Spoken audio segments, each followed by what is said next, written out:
इस समय भारत दुनिया का सबसे ज्यादा टैरिफ वाला देश है, जिसका श्रेय अमेरिकी राष्ट्रपति डोनाल्ड ट्रंप के आयात शुल्कों के प्रति गलत आकर्षण को जाता है, क्योंकि वह अमेरिकी अर्थव्यवस्था की सभी वास्तविक और काल्पनिक समस्याओं का एकमुश्त समाधान मानते हैं।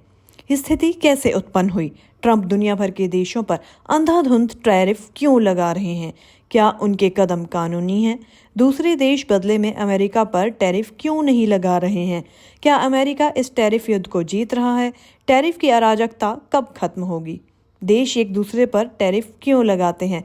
इस तरह के तमाम सवालों के जवाब हम देंगे आपको इस वीडियो में। टैरिफ किसी देश में आयातित यानी कि लाए गए सामानों पर लगाए जाने वाले कर को कहते हैं।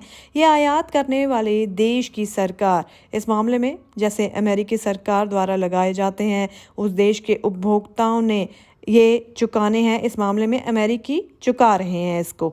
अक्सर कहा जाता है कि अर्थशास्त्री किसी भी बात पर सहमत नहीं होते। हालांकि टैरिफ पर एक व्यापक सहमति है, वह ये है कि टैरिफ एक गलत नीतिगत विकल्प है। टैरिफ के खिलाफ तर्क देते हुए नोबेल पुरस्कार विजेता अमेरिकी अर्थशास्त्री मिल्टन फ्रीडमैन ने एक बार 19वीं सदी के अमेरिकी अर्थशास्त्री और पत्रकार हेनरी जॉर्ज को इस प्रकार बताया था कि युद्ध के समय हम अपने दुश्मनों को हमसे सामान प्राप्त करने से रोकने के लिए उनकी नाकेबंदी करते हैं। शांति के समय टैरिफ लगाकर हम अपने साथ वही करते हैं जो हम युद्ध के समय अपने दुश्मनों के साथ करते हैं। हालांकि ट्रंप का मानना है, जो गलत है, कि टैरिफ का भुगतान दूसरे देश के उपभोक्ता करते हैं, क्योंकि उनकी समझ वास्तविकता के बिल्कुल विपरीत है। इसलिए यह आश्चर्य की बात नहीं है कि उनकी नीतिगत पसंद टैरिफ को स्वतंत्र रूप से लागू करना है। ट्रंप की टैरिफ दृष्टिकोण की और भी विचित्र बनाने वाली बात यह है कि अमेरिका, जो दुनिया की सबसे बड़ी अर्थव्यवस्था है, जर्मनी, जापान और भारत जैसी अर्थव्यवस्थाओं से लगभग 7-8 गुना बड़ा है, इसको अंतर्राष्ट्रीय व्यापार का शिकार मानते हैं, जबकि बहुत छोटी अर्थव्यवस्थाओं को अमेरिका के साथ धोखाधड़ी करने वाले अपराधी के रूप में देखते हैं। इस प्रकार वे न केवल टैरिफ लगाते हैं, बल्कि ऐसा पारस्परिक आधार पर करते हैं। ये भी एक उचित व्यवस्था लग सकती है। रेसिप्रोकल आधार पर करते हैं, ये मैं फिर से ध्यान में ले आऊँ आपके। और हालांकि दुनिया की सबसे बड़ी अर्थव्यवस्था और एक छोटी अफ्रीकी अर्थव्यवस्था के साथ समान व्यवहार करना ना तो उचित है और ना ही तर्कसंगत। लेकिन ट्रंप के विचार में पारस्परिक शुल्क का मतलब ये नहीं है कि प्रत्येक देश की एक दूसरे के विरुद्ध समान दरें हों। उनकी अवधारणा के अनुसार पारस्परिक शुल्क का अर्थ अनिवार्य रूप से एक ऐसी शुल्क दर है जिस पर अमेरिका का दूसरे देश के साथ व्यापार घाटा बंद हो जाता है। घाटे का मतलब है अमेरिका किसी विशेष देश को निर्यात से ज़्यादा आयात करता है, लेकिन कल्पना कीजिए कि अमेरिका एक गरीब अफ्रीकी देश से हीरे आयात करता है और फिर इसे इसलिए दंडित करता है क्योंकि उस गरीब देश के लोगों ने अपनी सारी निर्यात आय आईफोन या पेट्रोल डीजल से चलने वाले ट्रक जैसे अमेरिकी सामान खरीदने पर खर्च नहीं की। क्या ट्रंप जो कदम उठा रहे हैं वो कानूनी है? ये एक विवादास्पद प्रश्न है और अमेरिका में राजनेता और टिप्पणीकार दोनों ही इस पर विभाजित है। अभी इसका उत्तर स्पष्ट नहीं है। हालांकि तथ्य ये है कि शुल्क लगाना अमेरिकी कांग्रेस का काम है और ट्रंप ने आपातकाल की घोषणा कर दी है और असाधारण शक्तियां ग्रहण कर ली हैं। उनके कार्यकारी आदेशों को चुनौती दी जाएगी और किसी समय उनकी कानूनी जांच की जाएगी, तब कुछ जवाब सामने आ सकते हैं। अब सवाल है कि दूसरे देश अमेरिका पर टैरिफ क्यों नहीं लगा रहे हैं?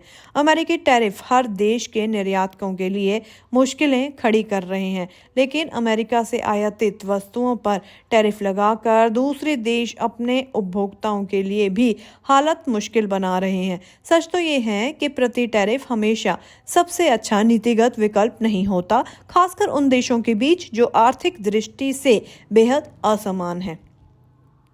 क्या डोनाल्ड ट्रंप ये युद्ध जीत रहे हैं या अमेरिका जीत रहा है? इस पर ट्रंप जोर देकर कहते हैं कि वे जीत रहे हैं। राष्ट्रपति अब 7 महीने से ज़्यादा समय से व्हाइट हाउस में हैं, लेकिन जब भी आधिकारिक आंकड़े नकारात्मक आए हैं, उन्होंने पिछले जो बाइडेन प्रशासन को दोषी ठहराया है, वो भी अपने आप में कई सवाल खड़े कर देता है। हालांकि जब भी आंकड़े सकारात्मक रूप से चौंकाने वाले रहे हों, उन्होंने उन्हें ट्रंप के आंकड़े मान लिया है।